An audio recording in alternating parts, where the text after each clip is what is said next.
Maybe you've heard that James Edward Oglethorpe helped found the colony of Georgia. But what do you really know about him?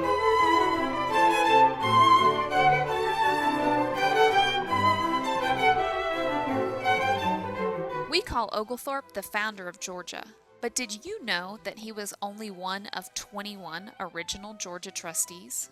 But Oglethorpe was the only trustee who volunteered to go with the first colonists to Georgia. Oglethorpe left England with 114 colonists in November 1732 and arrived at the site of the new colony on February 12, 1733.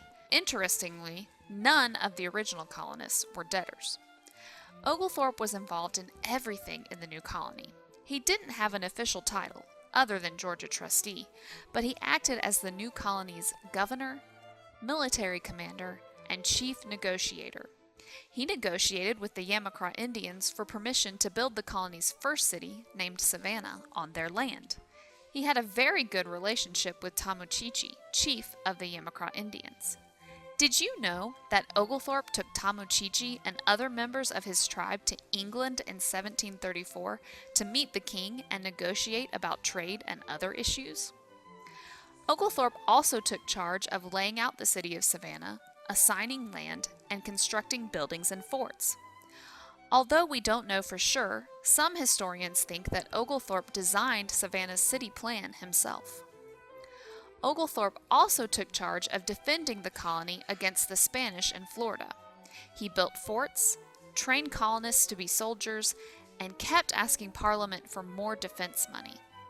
King George II made him a colonel and sent soldiers to Georgia to help defeat the Spanish. In 1740, Oglethorpe led an attack on St. Augustine. The British and Spanish were fighting a conflict called the War of Jenkins' Ear at the time.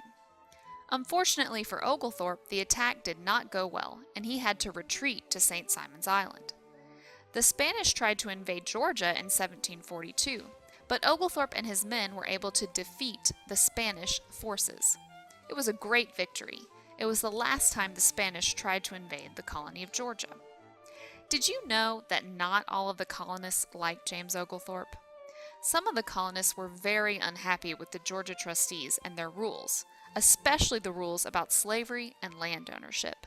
They did not think the colony of Georgia was successful. They wrote that Oglethorpe was their perpetual dictator. They were being a little sarcastic, but they were genuinely upset because they did not vote for Oglethorpe. In fact, they didn't have any locally elected representatives.